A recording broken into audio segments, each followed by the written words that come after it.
And James Comey's memos are still the topic of conversation. Sure President Trump was out tweeting about this yesterday, saying they are classified. I did not declassify them. They belong to our government.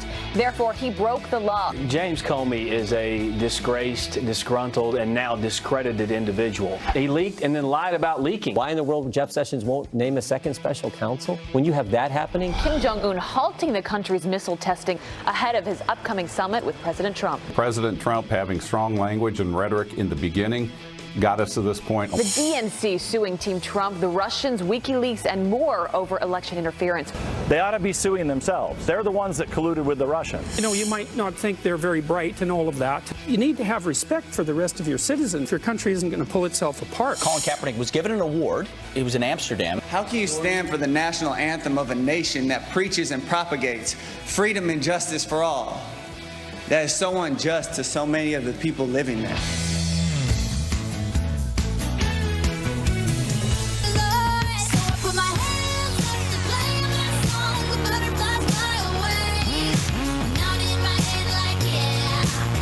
Pete's favorite song. It is. It's one of them. Party in the USA. It's a good one, From though. one of my favorite artists, right after Britney Spears. Then Miley And Cyrus. Ashley Simpson. Party in the USA. Oh, yeah. We're talking The about. flag in there. Good morning to all of you. Thanks for And being welcome here. back, Pete. Thanks, it's great to be here. I heard from Ed, though, that your breakfast this morning is oatmeal. Well, that was yesterday when you That weren't was here. yesterday. It's Yeah. today, too. Today, Oatmeal too? is my favorite breakfast in the morning. Really? When she was out on maternity leave one day, I brought in some oatmeal, and he spent the rest of the show saying, Grandpa needs some oatmeal. Grandpa Ed needs his oatmeal. Now you're eating it, but you're a mom, so it's like it's kind of a part of a progression. She's transitioning. And it's hard on the show. You get 2-minute commercial breaks, so it's like, what is easy, what is fast? You pour a little hot water on oatmeal. What is your favorite healthy breakfast in the morning, actually? Send us, Do friends. you love at oatmeal? What do you put in foxnews.com. it? Brown sugar? Do you put brown sugar in That's your a oatmeal? better question. Brown sugar. Yeah, I what's don't know. your tip for good oatmeal so that when What about you? Is it Grandpa flaxseed, Ed Ed? enjoys it? Flaxseed, usually. You can tell by my frame. I knew it. All right. Well, yeah, And please. Hillary Clinton has a crush on Ed. If you haven't seen the show yet, We're going to get to that later on as well. A lot to get to this morning, but there is some news, as there always is on a Sunday morning, and it is an all-out war now between James Comey and President Trump. He is tweeting out and getting pretty upset about how James Comey, as he feels, is controlling the narrative. He says James Comey memos are classified. I did not declassify them. They belong to our government. Therefore, he broke the law. Additionally, he totally made up many of the things he said I said, and he is already a proven liar and leaker. Where are memos on Clinton, Lynch, and others? Because remember, this week, two big things happened. Number one, you had Andy McCabe, the former number 2 to Comey at the FBI. There's now a criminal referral to the U.S. Attorney in Washington for his leaking and lying. And now James Comey, the Wall Street Journal reporting Friday that the Inspector General at the Justice Department investigating the fact at least 2 of the Comey memos, maybe more, but at least 2, had classified information. So critics are going to say the president's pulling this out of thin air.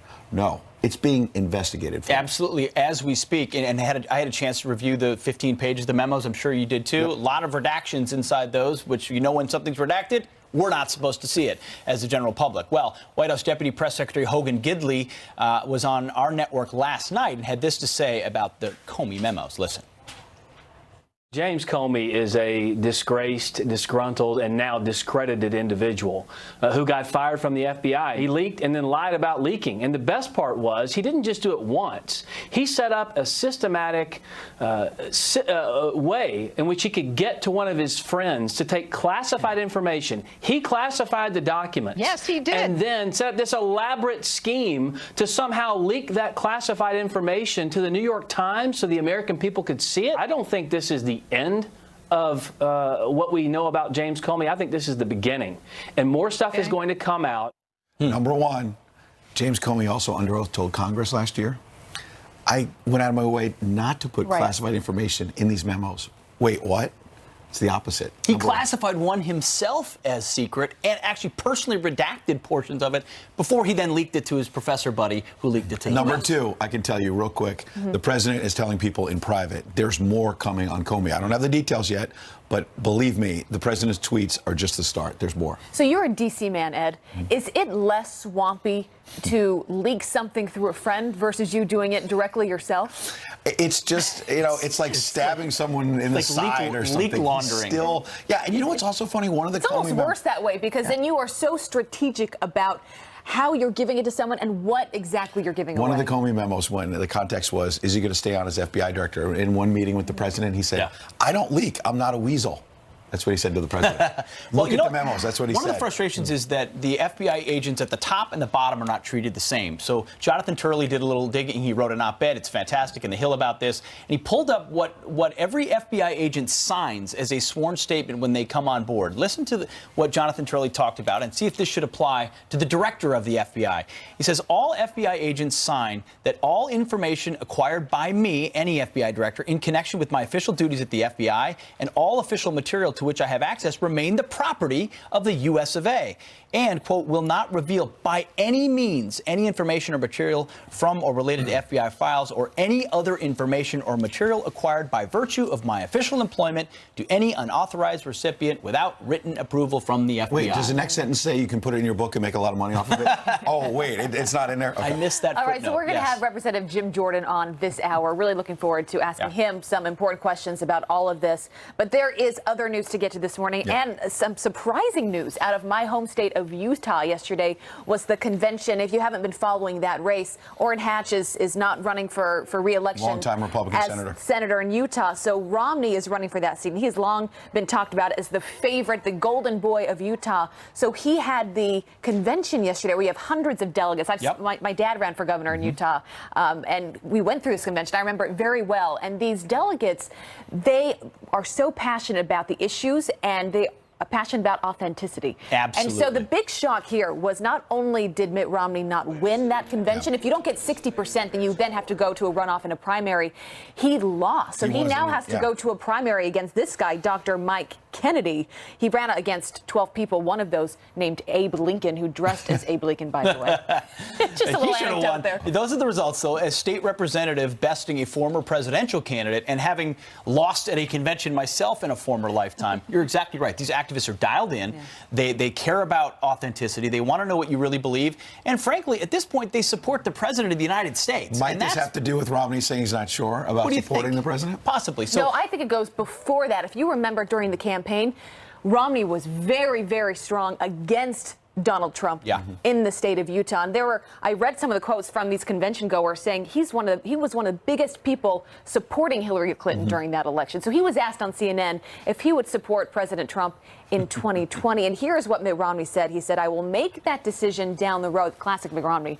As a person of political experience, if I endorse someone, I'll want to know what's in it for Utah and what help would he provide for us on key priorities in Utah. I think he has a game where he says, how many times can he use Utah in a sentence? Like, remember, I'm from Utah. I'm Utah. And the Utah representatives are like, yeah, we'd love this other state representative. So you're going to run to a primary. He's going to raise gobs of money. He's got 100% name ID. It's going to be very hard for the state rep to win. But I know President Trump previously endorsed Romney. And Romney then equivocates. Well, remember Ed Gillespie in Virginia running for governor a few months back was wishy-washy on the president. Didn't win. Yeah, very interesting. He had the nomination. He was a Republican nominee, but he didn't win the Well, general. and it's clear the mood of the country right now for voters is they're wanting authenticity. They're wanting their candidates to be real to them. And when you look at someone like Mitt Romney and his past in politics, remember he had that Senate race back, I think, in 1994 against Ted Kennedy. Ted Kennedy. Lost that, I think, 60-40. So people have seen Mitt Romney. They know Mitt Romney, and they know that at many times he can be wishy-washy. That being said, there's a lot of money to be had here, Pete. So we will see what happens. We'll follow it, but surprising still. The people have power, and that's what you like to see. Well, you know Candace Owens is on another topic. She's been on our program, Turning Point USA, where their communications director. Well, she was at the university, I believe it was UCLA, on campus with Charlie Kirk doing a Q&A, and she got a question. She was confronted by Black Lives Matter protesters. First, let's listen to what she had to say when she was confronted. Listen. I can guarantee you what you're seeing happening is victim mentality versus victor mentality. And I promise you, the people here are going to win. Victim mentality is not cool. I don't know why people like being oppressed. It's the weirdest thing I've ever heard. I love oppression. We're oppressed. 400 years of slavery, Jim Crow, which, by the way, none of you guys lived through. Your grandparents did. And it's embarrassing that you utilize their history. You're not living through anything right now. You're overly privileged Americans. So she tweeted that video. It got tens of thousands of retweets, including one pretty important set of eyeballs. Yeah, Kanye West. Everyone knows Kanye West. He says, I love the way Candace Owens thinks. Well, that got a lot of backlash Yeah, and there's continues a bit of a to. firestorm after that. Yeah. And Raquel Willis tweeting, Candace Owens has proven to be anti-black, anti-LGBTQ, and fact-hating. Honestly, there are so many more descriptors. For Kanye to align himself with her is messy and dangerous. And then Tom Arnold said this: aside from being an insane alt-right race pimp, Candace Owens thinks Donald Trump is literally the Messiah, not you, Kanye West. So you might want to reconsider. Well, we're going to have Candace on the show at 9:20 a.m. this morning. But this is a reminder of why people don't want to speak out. Because if you speak out against the way a lot of other people think, you or get the piled way they on. think you should think. Right. You get piled on. And this is why it's so hard to have debates about some of the most important issues of our time. One of the other tweets that Kanye West had was, I just want free thinkers. And the idea is, won't we live in a world where someone can have that kind of perspective? Candace Owens, former Democrat turned conservative Republican, speaking out on college campus. Interesting. Roseanne Barr tweeted at Kanye as well, so there's a lot of back and forth. Yeah. You know what I'd love to see is a Colin Kaepernick debate versus Candace Owens. Oh. How interesting would that be? Kanye as moderator. Yes. I'm telling you, she would, unscripted, she would eat his lunch. Candace, Candace Kanye, Owens, Colin. Right? That would rate. Pay-per-view. Pay-per-view. All right, well, censorship of conservative views on college campuses seems to be growing. But my alma mater is embracing these non-liberal viewpoints. Listen. Is it better or worse today than it was when I was here? The situation has gotten worse. But I'm glad to say that here at your alma mater, there's a strong and vibrant conservative dissent. It's not perfect, but we're going to bring you behind the scenes of what Princeton, or one professor and one program there, is doing differently just ahead. I look forward to that. Plus, California's governor deploying National Guard troops to the border, but he's laying out strict terms. Our next guest oversaw the Bush-era border deployment and says if Brown won't help seal our southern border, there are plenty of other states willing to pitch in. More on that next. Great. California Governor Jerry Brown says he'll deploy up to 400 members of the California National Guard. But President Trump was less than impressed. Brown adding that he's sending the troops given that they won't enforce immigration laws or participate in border wall construction. Our next guest oversaw the Bush-era border deployment. Retired Lieutenant General H. Stephen Blum joins us right now. Lieutenant General, great to have you with us. Hey, good morning, Abby. Good morning. Good morning. How problematic is that? Well, it could be very problematic, but I honestly don't think it will be. I read Governor Brown's letter to the Secretary of Defense and Department of Homeland Security, and while we are dealing with political polar opposites with the president and the governor, there is a lot of common ground, and that common ground happens to be exactly where the Border Patrol is expecting and anticipating support from the National Guard to help them do their job on the southwest border. And I expect that that's exactly what will happen, the political environment aside. I think operationally this is going to be a very successful deployment and it will have a good effect. But General, you know, they're going to stay within the bounds of law, but it's never, I got to believe, you know, having commanded an element like this, it's never helpful when a state comes with additional caveats. It's just like when you're in a foreign theater and a government sends troops that says they can't do this and they can do this. As a commander, you want the ability to utilize them. So isn't it still problematic that he's putting parameters on what they can do? Well, yes, but it's not a problem that cannot be overcome. As you well know, even when we deploy overseas in a combat zone or for peacekeeping missions or even humanitarian support missions overseas, when we do it as a coalition, every country that comes with their caveats, to include us. We've actually imposed caveats on some of the military deployments that we've done. But in this thing, you have to understand, in this particular mission, the Guard will be in support of a civilian law enforcement organization. So they are in a support role. They're not in the lead role, but I clearly understand what you're saying. It's much better if there are no caveats. But when I was in Bosnia, we had 24 different caveats with the international force that went in there to do the peacekeeping. When you were in Iraq, we had caveats with our allies, even our strongest allies. There were things they would or wouldn't do. So, but in this case, nothing that Governor Brown is saying he won't do I don't think will matter with the operational deployment, because the Border Patrol is only asking for things that they have agreed that California Guard will do. And if the California Guard were to refuse, the president has other options. I mean, there are other National Guards from all over the country that could come in, and they could come in a variety of different statuses to perform specific missions. Well, you talk about the specific mission because it is just around a specific period of time, right? The National Guard troops are there only until September, as James Mattis signed it. What is the long-term solution then? What do you do after that? Well, frankly, long-term, to secure our borders, you're going to have unity of effort between the locals, the state, and the federal organizations that are involved in enforcing our border security. The Border Patrol is the federal law enforcement agency that is charged with that mission, and the president clearly has equities in this. But so do the state borders, New Mexico, Arizona, Texas, and California.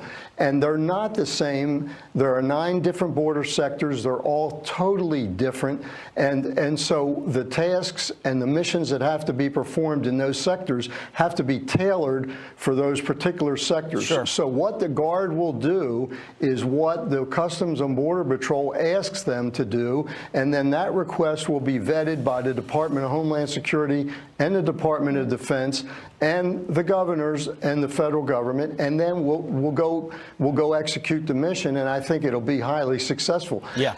I don't think this will end in September. I think as long as we have a border, we're going to have a cooperative effort along that border, because things change. It's a dynamic situation in Mexico. It's not static. Yeah. It's also tough to have unity of effort when you don't have a wall, and you also have sanctuary cities and states that don't want to cooperate between local and federal officials. But that's my comment. That is a great point. That is a great point, Pete. And the reason that California is not interested in a wall is that they already have a wall. And it's highly effective. And it's worked. Highly effective. Lieutenant General Stephen Blum, thank you for your time. Appreciate it, sir. Great to have you with us. Thanks, guys. You got Great talking with you. All right, still ahead, Ohio Congressman Jim Jordan is live here on the Curvy Couch. Plus, we've seen a rash of conservative censorship on college campuses. But my alma mater is in part bucking the trend of typical Ivy League schools. I'll give you a look inside the James Madison program at Princeton coming up next.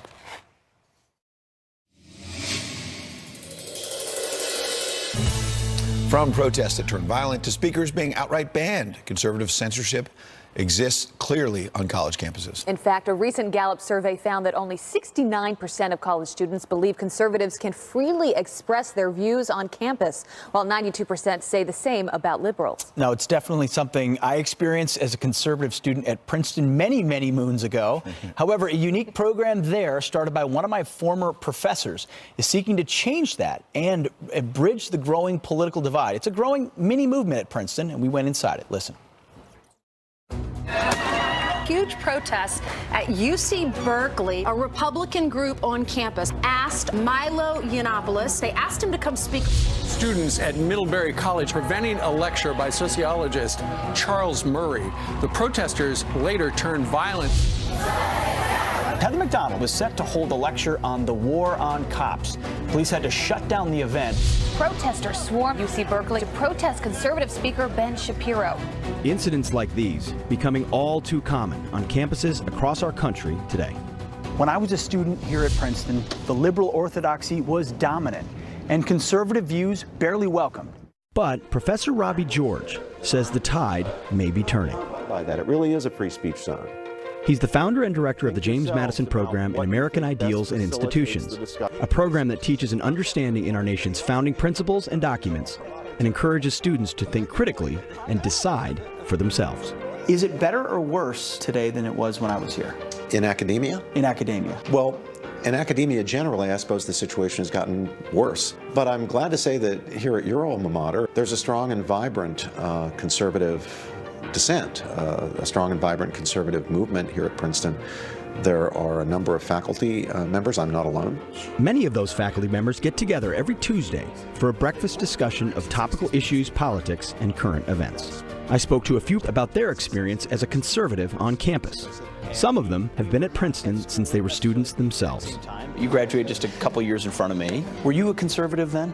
Yeah. But back then we didn't really label ourselves quite as explicitly. We weren't as well organized, I think, as students are today. Conservatives on campus have learned how to exist in this environment, and we may be getting a little better at it. And maybe there's a greater acceptance of that because we're not afraid to speak up. Would you consider yourself a conservative? I would, yes. And do you feel comfortable being a conservative? Yeah, in my own skin, absolutely. I feel comfortable. Do I advertise it? No. I think this is the first time I've ever said that publicly on this campus. Are you a conservative? I am. And so you feel comfortable saying that these days? I do. The mission of a college, really of any college, is the pursuit of truth through the free exchange of ideas. And to have that free exchange of ideas, you need a broad spectrum of informed opinion on campus. And that's got to include conservative viewpoints. The professor's job, the university's job, is not to tell you or anyone else what to think. I think at some places, the conservative voice is so far absent that when an outside speaker is brought in who represents a conservative point of view of any sort, it strikes students, left-wing students, as outrageous, as extreme, as even a kind of personal insult. I sat down with students on both sides of the aisle to get their perspective. What makes the James Madison program special here at Princeton? The James Madison program is extremely helpful for just creating a space for people to actually meet and mingle and become friends with others so that they realize just because you disagree doesn't mean that you're evil. I think Professor George has a moderating force where students on other campuses might not have that example to follow of a reasonable person of goodwill disagreeing with the sort of liberal orthodoxy on campus. I think that helps foster just sort of the level of respect that there is seen on campus around these issues that isn't seen at other campuses. Do you enjoy going to a James Madison event and being introduced to ideas or people that are different than the way that you think?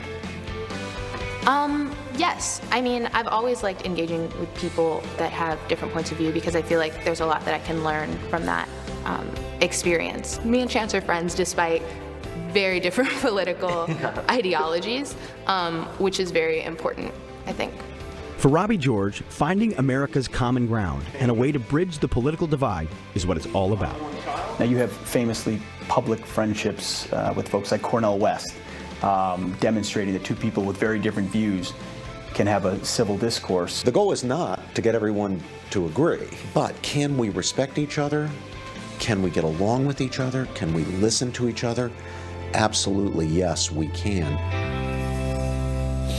When I asked him, he said there were 2 conservative professors when I was there. Today there are 25, and they'll actually say it out loud, which sounds like small progress, but it's actually huge. A lot of these universities, there are no conservatives. Well, one of the folks that you talked to, he said for the very first time when you spoke to him, he admitted he's a conservative. A lot of them use the phrase, hey, we were able to come out of the closet as conservatives and be bold about our views, which means the campus dialogue is actually somewhat balanced because you hear a conservative perspective. Yeah, really interesting piece. Yeah. Hey, I'm proud of the James that's... Madison program. Princeton doesn't do everything right all the time, but Robbie George But it's nice does to a nice hear job. that students want to be challenged, that they want to hear different opinions. I think that's true. That's great. Good stuff. All right, well, coming up, former NFL star Jay Feely under fire for holding a gun in this picture with his daughter and her prom date, visualizing a famous threat from fathers all the time. Katie Pavlich on that coming up. Plus, the Justice Department watchdog now taking a closer look at this man, James Comey. What could it all mean? Congressman Jim Jordan has been all over this from the very beginning, and he is joining us on the Cody Couch next. He's here. Come on in.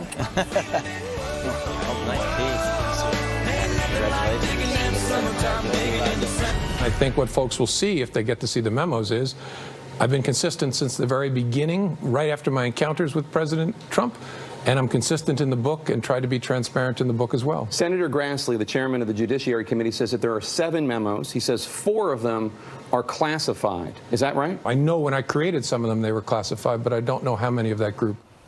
Nothing but consistency. I don't know. Top to bottom. Let's bring in House Judiciary Committee member, GOP Congressman Jim Jordan. Congressman, thanks for being here this morning with you guys. You've seen James Comey. You've read the memos.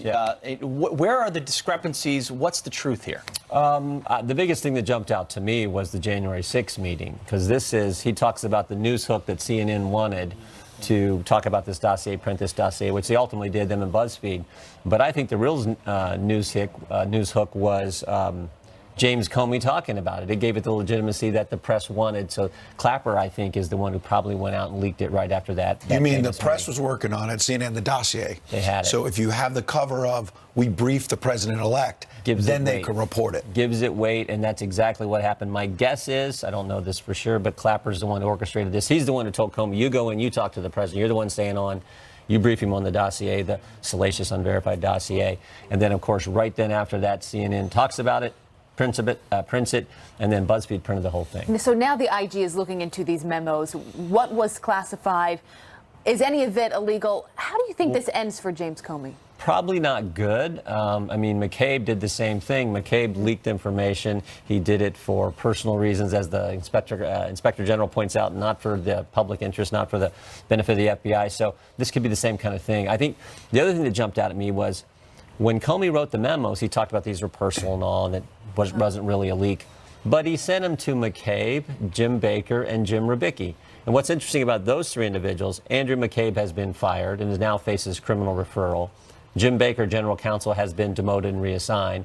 And Jim Rubicki, former chief of staff, has left the FBI. So all three of those top people either fired, demoted, or gone. Not a good sign for James Comey. Not a good sign, right. He also discusses that my initial assessment is that this memo should be classified as secret. I mean, this is someone who understood his own musings even after a meeting or something relevant for classification. Right. No, we'll see. You know, we don't know how many he actually sent. It's been reported that 4 were sent to Daniel Richman. Also, one other thing that came out, when I read through them, I remembered something. We interviewed, the Oversight Committee and the Judiciary Committee interviewed Jim Rubicki.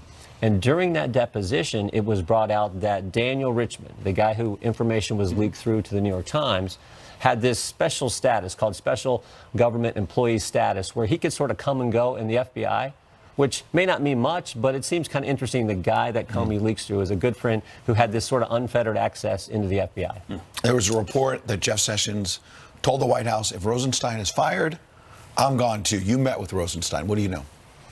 Well, we mostly met with Mr. Rosenstein to get him to give us the information. You know, 2 weeks ago, Mark Meadows and I met with the new point person, John Lausch, who's designed to, facilitate getting information to the Congress, the U.S. attorney from the Chicago area. And we weren't real impressed with, John Lausch seems like a nice guy, but I asked him 4 simple questions. I said, what's the approximate number of documents we're entitled to? What's the number of steps in the current process? What's the standard used to determine what gets redacted and what doesn't? And when are we going to get the information that we're supposed to get? And the answer to all 4 questions was, I don't know. So we just stressed with Mr. Rosenstein, that's got to improve. And if it doesn't, everything's on the table, including contempt and impeachment. And you're sending a letter tomorrow? We're sending a letter tomorrow, actually, Mr. Zeldin, Mr. Meadows, and I, to the Attorney General. And we're going to ask him, on this raid of Michael Cohen's office and business, was the Attorney General consulted? Because it was sort of done outside of the umbrella of the special counsel. They say, yeah. And Rosenstein has been reported as the one who made the call to go ahead and seek the search warrant. I want to know if the Attorney General was, because if it's outside of Russia, Mr. Sessions is conceivably not recused. And we're not talking about just any attorney. We're talking about the attorney for the President of the United States. It would seem to me that would rise to the highest level of the Justice Department before some kind of decision like that is made. On that point, can I ask you one quick thing? Sure. A viewer sent me this. In the Comey book, instead of getting a search warrant, Comey says, for Clinton's lawyers' laptops that held classified emails before they were deleted, the Justice Department negotiated access, this is according to Comey, over a period of weeks out of concern for attorney-client privilege. Yeah. So they spent weeks What a negotiating. contrast. Yeah. And they barged down the door for Cohen. Exactly. They called up Cheryl Mills. Cheryl, what time can we come over? What would work in your schedule? I mean, that's sort of the approach. At 4 in the morning for James Comey. As opposed to kicking down the door of Michael Cohen. So when we had Secretary Clinton under oath in front of the Benghazi committee, I asked her, would you agree? Remember, she had like 60,000 emails. Yep. Would you agree to let a neutral third party, like a retired federal judge, examine the emails on the front end and let that individual decide which ones are personal that you get to keep, deal with wedding or whatever, and which ones belong to the committee, to the government, for the American people to see? She would not agree to that. President Trump would take that deal in a heartbeat today, right? Yeah. So that is how different it was. She and her lawyers, David Kendall, Cheryl Mills, Heather Samuelson, got to decide on the front end which ones they kept, which one came back to the a double taxpayers. standard. So before we let you go, I want to get your thoughts on the speakership of the House. Paul Ryan said he's not running for re-election. And according to one op-ed, they say that Jim Jordan could be the one to save the GOP for 2018. What is your thought? I don't know about all that, but I do know that if and when there's a race for Speaker, I've been encouraged by colleagues to consider that. I'm definitely doing that. Right now, Paul Ryan's a Speaker. He has indicated he's going to remain the Speaker for the remainder of this Congress. The most important thing, and I said this on the floor of the House a week and a half ago, more important than who the Speaker is next year is what Republicans do this year. And if we don't get back focused on what the American people elected us to do, sent us here to do, then there may not be a race for Speaker, maybe a race for minority leader. But if we do the things we're supposed to do, build a wall, make sure the tax cuts are permanent, reform our welfare system, those things that we campaigned on and they elected us to do, if we do that, I think we'll be all right. Then we'll have the race. If you did run, is it a reflection of the fact that conservatives have been dissatisfied with House leadership and its commitment to The biggest example is what happened 4 weeks ago, this omnibus spending bill. On the process side, on the policy side. On the process side, we had 15 hours to look at a bill, 2,232 pages. We got 1 hour of debate. It spent more money than we've seen in the last 10 years, with the exception of the Obama stimulus package. And then when it came to policy, we funded things in that bill that we told the American people we wouldn't. And we didn't fund things in that bill that we said we would. So it was wrong on a policy standpoint and certainly wrong on the whole process. That's what's wrong with the place. That's what needs to change. Thanks for coming in. We'll stay tuned. Great to have you with us. A lot of topics to get to. Thank you so much. Thank you. All right, still to come, former NFL star Jay Feely under fire for holding a gun in this picture with his daughter and her prom date. We're going to discuss that with Katie Pavlich, who has her own thoughts. She's here to react next. Plus, it is time for spring cleaning. Skip Bedell shows us all the gadgets and gear to help us get the job done. Rick's already at it. We'll join him coming up. Look at that. We're cleaning the deck there. We're cleaning it. Welcome back. Well, former NFL star Jay Feely sparking some outrage with this picture of himself armed between his daughter and her prom date, tweeting, "Wishing my beautiful daughter and her date a great time at prom." Look at her face right there. She's like, Dad, So social fair. media not seeing the joke, like this Twitter user writing, "How is this responsible gun ownership? When did guns become a vehicle for twisted humor? What in the hell is wrong with this guy?" Or another one saying, quote, "This is terribly out of touch with gun safety and out of touch with not making that picture and night about you." Well, here to react, Town Hall editor and Fox News contributor Katie Pavlich. Good morning, Katie. Good morning. To see you. You too. All right. Well, no surprise. Reactions are all over the map. This issue, when it comes to guns, is always so divided. What is your response? My response is people are too sensitive and too offended about this. Look, dads being armed and protecting their daughters, whether it's prom or them dating or them getting married, is the oldest dad joke in the entire world. And just because he's doing it at prom and putting it on social media like we didn't used to see doesn't mean it's an outrage. People need to relax. The second thing is he's from Arizona, the most gun-friendly state in the country, I would say, which I'm very proud to be from. So I think people are reacting to this in a way that is overly sensitive, and they just need to relax. And Katie, does it sometimes happen that people that know nothing about gun safety love to yell about gun safety? I don't see his finger in the trigger well. I don't know if there's a round in the chamber. Do they really know anything? They probably don't. It's a joke. He's not using the gun inappropriately.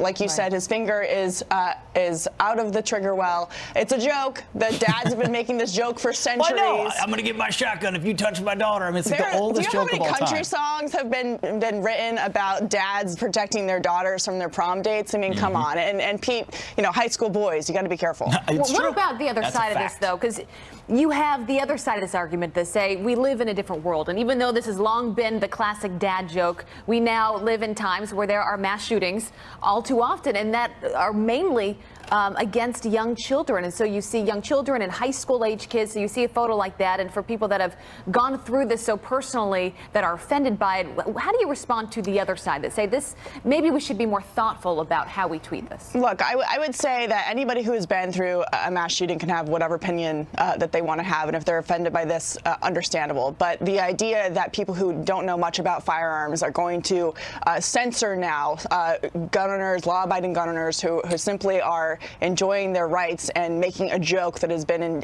on the books for decades is ridiculous. And we see that they're not actually interested in debates about gun ownership. Rather, they're interested in censoring anybody who disagrees with them. Well, that's right. Or interested in taking away those guns. We've got a new mini movement here. Liberal celebrities and activists are teaming up to take on the NRA by joining what they're calling the No Rifle Association, including folks like Alec Baldwin and Jimmy Kimmel. Are they just revealing what they ultimately want, which is to take away the guns? Yeah, I mean, they're completely interested in repealing the Second Amendment. Here we are again with Hollywood elites lecturing the rest of the country about an organization that has been protecting their Second Amendment rights since 1871. The National Rifle Association is the oldest civil rights organization in this country. And while Hollywood elites can pay people with guns to walk them down the red carpet to protect them in their gated communities, we regular people can't afford that, and we need to protect ourselves. And the NRA has been lobbying to protect those rights for centuries now, and so they can try it. But as the Hollywood elites have been attacking the NRA, they've seen their membership actually skyrocket, and over the next 100 days, they're trying to get 100,000 more members to sign up. And look, this isn't just about gun ownership. I can tell you, I've met a number of people who have never owned a gun, never shot a gun, who are signing up to be NRA members because they see this as an attack on civil liberties, and they're sick of it. So it's not just gun owners or right-wing crazies who are members of the NRA. It's people who believe in freedom, because that's what the NRA defends. Protecting their rights. All right, Katie, always good to have you with us. Well said, You too. Katie. Have Thank a good you very Sunday. much. Appreciate it. Thanks. All right, well, still ahead, Kellyanne Conway is going to be here joining us live. And it is time for spring cleaning. Skip Bedell is showing us the gadgets and gear to help get that job done. Oh, there's Ed out on the plaza. And hot feet? I don't know. He's dancing, or is he avoiding a... I don't know. I can't tell. These are expensive. We'll let him make a fool of himself. It's fun. It's something. You may be ready for warm weather, but what about your house? Here with some gear to help tackle all of your spring cleaning projects is Skip Bedell. He's a home improvement expert and host of Catch a Contractor. What's going on, gentlemen? Thanks for having me back again today. Hey, happy spring. It's time to start entertaining again, but we got to get the house cleaned up. Everything takes water, so we got to get the hose out. You're going to need a good quality hose. Check out how light this is. That's Goodyear's Max Light hose. It's 100% rubber hose, but 40% lighter than standard rubber. It's got these big couplings on it that don't require a wrench or pliers. Really easy on your hand, and it doesn't kink and it doesn't leak. It doesn't kink because it doesn't kink. Hold on a second. Can you drink out of this one yet? Yes, you can. It doesn't kink and it doesn't leak. So that's you definitely want that hose. No leaker. All right, so listen, power washers make the job really easy, right? Ryobi's got these great power washers, an electric model at 2,000 PSI and a gas model at 3,100. So go ahead and blast that deck off there. Rick. Right? Get it cleaned up. Wow. And so one's electric and the other one is gas here? Yeah. One's electric. A difference in power when it comes down to One's electric, one's gas. So here's what I'm going to show you. So look, the electric model's great because it's really compact. It's got a hose reel built right into it. It's got a soap container right on it. But I love the gas one too. It's got 3,100 PSI. It's got the idle down technology, so it's real quiet when you're not using it. But the best part is there's multiple attachments you guys can put on this. So listen, guys, we want to get our gutters clean, but everybody knows getting up on a ladder is dangerous, right? Look at this awesome attachment. It sells separately for your gutters. Watch this. Oh, tree down. Hold on. Tree down. I got it. Get your tree up. So watch this. Look, guys, we're going to make gutter cleaning easy, right? From the ground, you put your attachment right in there. We're cleaning the gutters with your power washer. That is fantastic. No more up on the, give it a shot, guys. No more up on the ladder. Ready? Give it a little squeeze. Right? Okay, that's good. You don't want to spray the barbecue. So listen, it's all about the attachments. Wow. These attachments are sold separately. They hook up to your power washers. Ryobi's got some great stuff going on. Clean the gutters from the ground. No more up on the ladder. And that's really important. I mean, I fall almost every year. Yeah, no, you don't want to do that. You want more information? SkipBedell.com, of course. SkipBedell.com. Let's get spring cleaning, guys. He's coming back later in the show. Let's get spring first. And Abby, you need none of these things in your apartment, I know, but maybe someday. All right, thank you, guys. Still coming up on the show, Colin Kaepernick is still out of a job, but he is back in the spotlight. How can you stand for the national anthem of a nation that preaches and propagates freedom and justice for all? That is so unjust to so many of the people living there. The former NFL quarterback now being awarded for his kneeling protests. Plus, Kellyanne Conway, Sarah Carter, Candace Owens, and Anna Koyman is back with her beautiful little baby boy Brooks. So much more to come on the show. Stay with us. Oh, now I got to do it. Get it. Oh, sorry. Sorry, in the gutter. Got it. There you go. You ready?